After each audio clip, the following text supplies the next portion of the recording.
कर्नाटक हारे, अब क्या महाराष्ट्र में होगी मोदी और शाह की फजीयत। नमस्कार, मैं हूं उदय यादव। हिंदी वार्ता में आपका स्वागत है। कर्नाटक में भारतीय जनता पार्टी की जिस तरह की भारी पराजय हुई है, शायद भारतीय जनता पार्टी के किसी नेता ने ये उम्मीद नहीं की होगी। लेकिन कर्नाटक के परिणामों से एक मिथक टूट गया। ये बात बड़ी साफ हो गई कि राजा चाहे जितना ताकतवर हो, नेता कितना भी मजबूत हो, एक दिन उसे जाना ही पड़ता है। अगर वो जनता के मुद्दों को, जनता की भावनाओं को नहीं समझेगा तो बड़े से बड़े ताकतवर को हटना ही होगा। नरेंद्र मोदी के साथ यही था। भारतीय जनता पार्टी जब से नरेंद्र मोदी के हाथों में आई है, वे लगातार मजबूत हो रहे थे और उनके जादू की लगातार चर्चा हो रही थी। और लोगों को ये लगता था कि जहां मोदी जी चले जाएंगे, अगर उन्होंने प्रचार कर दिया तो 100% वहाँ भारतीय जनता पार्टी की जीत होना तय है।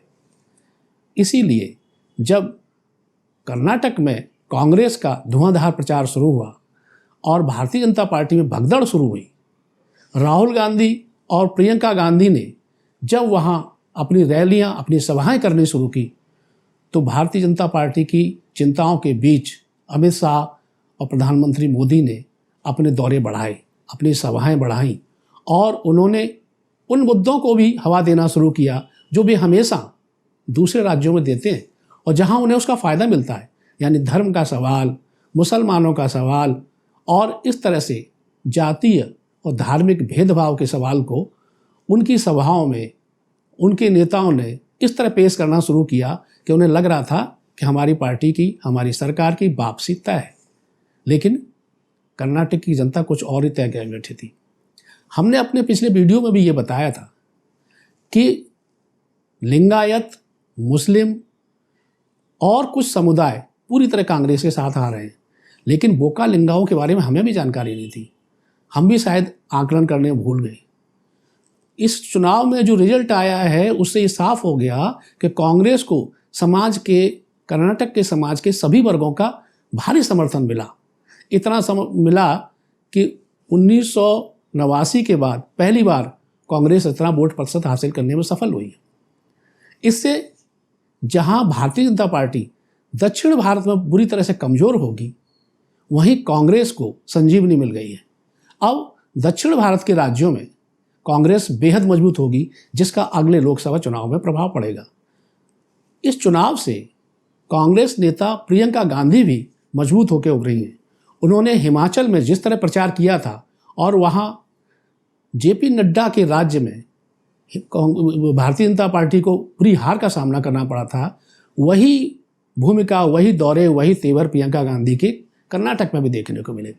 इससे प्रियंका गांधी मजबूत होकर उभरी हैं और विशेष रूप से धर्म के सवाल पर तो वे इस तरह से अपनी बात रखती हैं कि लोगों को लगता है कि यही भारतीय संस्कृति का सच्चा प्रतिनिधित्व कर रही है। कोई भेदभाव नहीं, सभी के धार्मिक स्थलों पर जाना, उनका पूरा सम्मान करना प्रियंका की एक आदत है। लेकिन चूंकि भारतीय जनता पार्टी ने बजरंगबली को बजरंग दल से जोड़ दिया था, इसने भी नुकसान किया। वहाँ भाजपा के सारे मुद्दे फेल हो गए और कांग्रेस भारी बहुमत से सत्ता में आ गई। दूसरी ओर उत्तर प्रदेश में मुख्यमंत्री योगी ने अपना चमत्कार जारी रखा है। नगर निकाय चुनाव में जो बम्पर सफलता, जो विशाल सफलता भारतीय जनता पार्टी को मिली है, उसके लिए योगी का चमत्कारी संगठन पर प्रभाव और जनता से उनकी कनेक्टिविटी ही कही जाएगी। उनका प्रभाव बढ़ रहा है और उनके बढ़ते प्रभाव को केंद्रीय नेतृत्व किस तरह से लेता है, ये देखने वाली चीज़ है। निश्चित है कि योगी का इस भारी विजय से भारतीय जनता पार्टी में दबदबा बढ़ेगा। लेकिन कर्नाटक के परिणामों का महाराष्ट्र पर क्या प्रभाव पड़ेगा, ये एक महत्वपूर्ण सवाल है, क्योंकि महाराष्ट्र की स्थिति भारतीय जनता पार्टी के लिए कतई अच्छी नहीं कहा जा सकती। पिछले वर्ष भारतीय जनता पार्टी ने एकनाथ शिंदे, शिवसेना के नेता एकनाथ शिंदे से मिलकर के जिस तरह उद्धव ठाकरे की सरकार को गिराया था, उसको बहुत बेहतर रूप में वहाँ की जनता ने नहीं लिया।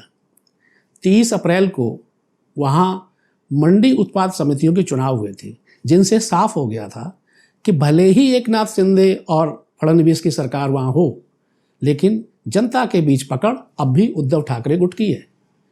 महाविकास आघाड़ी जिसमें कांग्रेस, एनसीपी और शिवसेना हैं, उन्होंने कृषि उत्पाद बाजार समितियों में जिस तरह की बम्पर जीत हासिल की है, वो अपने आप में अगले आने वाले चुनाव के लिए एक साफ संकेत है।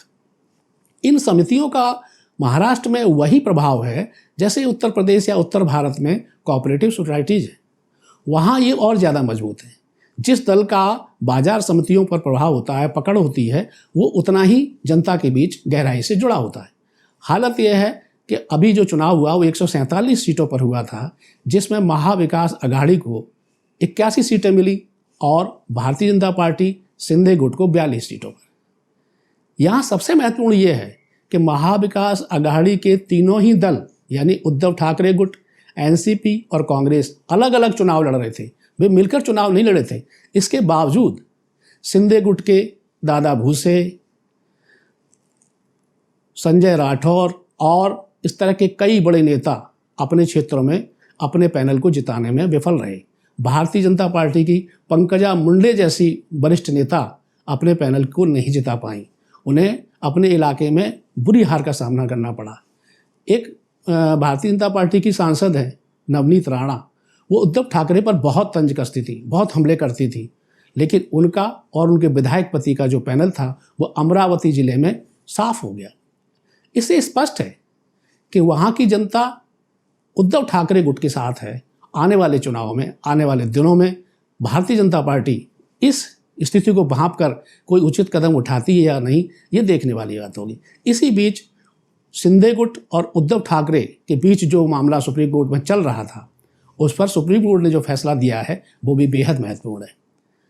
सुप्रीम कोर्ट ने कहा है कि जिस तरह से उद्धव ठाकरे की सरकार को हटाया गया, उसके कई पहलू असंवैधानिक हैं। राज्यपाल ने जो फ्लोर टेस्ट कराने का फैसला दिया वो गलत है। राज्यपाल को पहले स्थितियों को समझना चाहिए था, लेकिन राज्यपाल ने किसी भी दल की स्थिति को जाने बिना फ्लोर टेस्ट का आदेश दिया, ये एकदम गलत है। इसी तरह से विधानसभा अध्यक्ष का चुनाव और विधानसभा अध्यक्ष द्वारा मुख्य सचेतक को व्हिप जारी करने का अधिकार देना, ये सारी चीज़ें संवैधानिक तौर पर गलत है। लेकिन जो अंतिम बात सुप्रीम कोर्ट ने कही वो ये है कि अब विधानसभा अध्यक्ष को तय समय सीमा में जो 16 विधायक हैं उनकी अयोग्यता पर निर्णय लेना होगा। अगर विधानसभा अध्यक्ष उन्हें अयोग्य ठहरा देते हैं तो ये सरकार वैसे ही गिर जाएगी, और अगर ये सरकार गिरती है तो भारतीय जनता पार्टी की साख पर बहुत बड़ा बट्टा लगेगा, बहुत बड़ा धब्बा लगेगा, और ये फैसला उनको जल्द लेना होगा, क्योंकि जुलाई में महाराष्ट्र विधानसभा का सत्र है। इसका मतलब कुछ ही समय बचा है। बीजेपी को ये तय करना है कि वो शिंदे गुट के साथ रहे या अलग हो जाए। शिंदे गुट के लोगों को भी ये तो निश्चित है कि शिंदे और भारतीय जनता पार्टी सरकार को जाना होगा, लेकिन उसका भविष्य क्या होगा? क्या शिंदे गुट के सारे विधायक फिर उद्धव ठाकरे के साथ जाएंगे या ये पूरा गुट भारतीय जनता पार्टी में समा जाएगा? अगर ये भारतीय जनता पार्टी में शामिल होता है तो भी भारतीय जनता पार्टी की साख को तो बट्टा लगना तय है। भारतीय जनता पार्टी माने नरेंद्र मोदी और अमित शाह, बड़े निर्णय वही लेते हैं। अब इस मामले में ये देखना होगा कि क्या वो सरकार गिराते हैं या वह राष्ट्रपति शासन लागू करते हैं। ये फैसला भारतीय जनता पार्टी के लिए बेहद महत्वपूर्ण होगा। वहाँ महाराष्ट्र में बाजार समितियों के चुनाव, सुप्रीम कोर्ट का उद्धव ठाकरे सरकार को गिराने पर निर्णय, और देश में कांग्रेस की विजय के बाद जो माहौल बना है, उस सारी परिस्थितियों में भारतीय जनता पार्टी को आने वाले दिनों में भारी चिंता झेलनी होगी, देखना होगा, क्योंकि जहां दक्षिण भारत में भारतीय जनता पार्टी का पूरी तरह सफाया हो गया है, उन राज्यों से 129 लोकसभा सीटें आती हैं, जिसमें 24 कर्नाटक की हैं। पिछले चुनाव में दक्षिण भारत से भारतीय जनता पार्टी ने 25 सीटें जीती थी। अब उसे तय करना होगा कि वो क्या करे। तमिलनाडु में अन्ना द्रमुक के साथ जाए या अकेले लड़े। तेलंगाना में जहां इस साल चुनाव होने हैं, वहाँ बीजेपी ने फिर से वही मुस्लिम मुद्दा उठाना शुरू किया है, मुस्लिम आरक्षण का सवाल उठाना शुरू किया है। लेकिन कांग्रेस के लिए अब तेलंगाना में अपनी जगह बनाना आसान होगा। तेलंगाना में चंद्रशेखर राव की सरकार है जब से राज्य बना है, और वहाँ दूसरे नंबर पर कांग्रेस है। ये निश्चित है कि आंध्र प्रदेश और तेलंगाना में अब कर्नाटक के परिणामों का प्रभाव होगा। दूसरी ओर कांग्रेस में राहुल गांधी और प्रियंका गांधी का प्रभाव बढ़ेगा। दूसरे राज्यों में जो कांग्रेस के बीच गुटबाजी होती थी वो थोड़ी कम होगी। लोग अब गांधी परिवार को ज़्यादा महत्व देना शुरू करेंगे, जिनका आने वाले विधानसभा चुनाव में प्रभाव देखने को मिलेगा। इस वर्ष मध्य प्रदेश में चुनाव होने, छत्तीसगढ़ में चुनाव होने और राजस्थान में भी चुनाव होने। मध्य प्रदेश में पहले से ही भारतीय जनता पार्टी के बीच में बहुत बड़ी गुटबाजी है। अभी 15 दिन के बीच में कई बड़े नेता भारतीय जनता पार्टी को छोड़कर कांग्रेस में शामिल हुए हैं। मध्य प्रदेश भाजपा में कौन मुख्यमंत्री बनेगा आगे, इसको लेकर बड़ी मारामारी है। कुछ लोग ज्योतिरादित्य सिंधिया के लिए लॉबिंग कर रहे हैं। वे लगातार दबाव बना रहे हैं कि उन्हें अगले उसमें अगर भाजपा जीतती है तो मुख्यमंत्री बनाया जाए। कई और विजय वर्गीय अपनी कोशिश में है और नरोत्तम मिश्रा गुट उनके लिए प्रयास कर रहा है। इस बढ़ती गुटबाजी से भाजपा इतनी कमज़ोर हुई है और ये जो कर्नाटक का चुनाव हुआ है इसका प्रभाव उसे और तोड़ेगा। पिछले चुनाव में भी यही हुआ था। भाजपा तो जीती नहीं थी, सत्ता में आई नहीं थी। वहाँ कांग्रेस ही सत्ता में आई थी, लेकिन एक कांग्रेस नेता की महत्वाकांक्षा ने पार्टी तोड़ दी और वो बीजेपी की सरकार बन गई। अब वो नेता वहाँ परेशान है कि क्या उसे मुख्यमंत्री बनाया जाएगा, यानी ज्योतिरादित्य सिंधिया। इसलिए जो भारतीय जनता पार्टी की गुटबाजी है उसका अगले चुनाव में जीत हार पर बड़ा प्रभाव पड़ेगा। इसी तरह से राजस्थान में कांग्रेस ने जिस तरह से अपनी मजबूती की है और मुख्यमंत्री गहलोत अपनी जो चाल चलते हैं, इससे भाजपा में बेचैनी बढ़ती है। अभी उन्होंने एक बयान दिया था पिछले हफ्ते कि उनकी सरकार गिराने की कोशिश हो रही थी, लेकिन वसुंधरा राजे ने उनकी मदद की। इस बयान से भाजपा में खलबली मच गई। वसुंधरा राजे को अपनी सफाई देनी पड़ी कि ऐसा नहीं है, वे मेरी छवि बिगाड़ने की कोशिश कर रहे हैं। लेकिन सच ये है कि वसुंधरा राजे को, जो भारतीय जनता पार्टी की राजस्थान की सबसे बड़ी नेता हैं, उनको जिस तरह से भारतीय जनता पार्टी में किनारे किया गया है, उससे भाजपा की गुटबाजी बहुत बड़ी है, क्योंकि जनाधार उनका है, जनता के बीच स्वीकार्यता उनकी है। और ऐसे में अगर उन्हें पूर्ण सम्मान नहीं दिया गया तो वहाँ भी कांग्रेस सरकार बनना तय है। छत्तीसगढ़ में भारतीय जनता पार्टी बहुत कमज़ोर है। वहाँ जो नेता हैं वो भी आपस में भिड़े रहते हैं। वहाँ कांग्रेस बेहद मजबूत हालत में है। और अब दक्षिण की इस जीत से छत्तीसगढ़ में भी कांग्रेस को ताकत मिलेगी।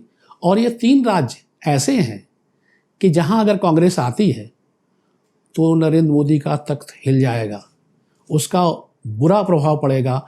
इसको लेके भारतीय जनता पार्टी खेमा अभी से बहुत चिंतित है। अब देखना यह है कि दक्षिण की हार के बाद, कर्नाटक की भारी पराजय के बाद भारतीय जनता पार्टी क्या रणनीति अपनाती है।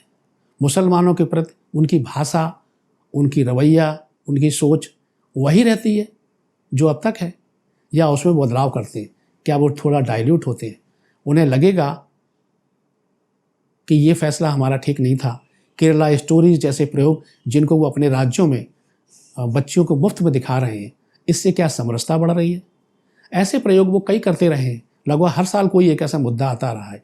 दूसरी ओर जनता के लिए जो बेरोजगारी बढ़ रही है, महंगाई बढ़ रही है, उन सारी चीज़ों से वो ध्यान हटाने के लिए धार्मिक मुद्दों को हवा देते हैं। अगर उन्होंने नहीं बदला तो उन्हें नुकसान हो सकता है। ये कर्नाटक का परिणाम ये साफ संकेत दे रहा है। अब उनके अगले कदम पर आपकी भी नज़र और हमारी भी नज़र रहेगी। आप इसे देखेंगे और बताएंगे हमने जो कहा वो कितना ठीक था। हमारा विश्लेषण आपको कैसा लगा, इस पर कमेंट ज़रूर कीजिएगा। हमारा सोच सही था या गलत था? भारतीय जनता पार्टी को लेकर जो हमने कहा है वो सच है या उससे इतर आप सोचते हैं, वो ज़रूर लिखेंगे तो हमें उससे मार्गदर्शन मिलेगा। एक आग्रह कि आप हमारे चैनल को लाइक करें, सब्सक्राइब ज़रूर करें और अपने मित्रों में शेयर भी करें। मिलते हैं जल्द अगले वीडियो में नए विश्लेषण के साथ। तब तक के लिए नमस्कार।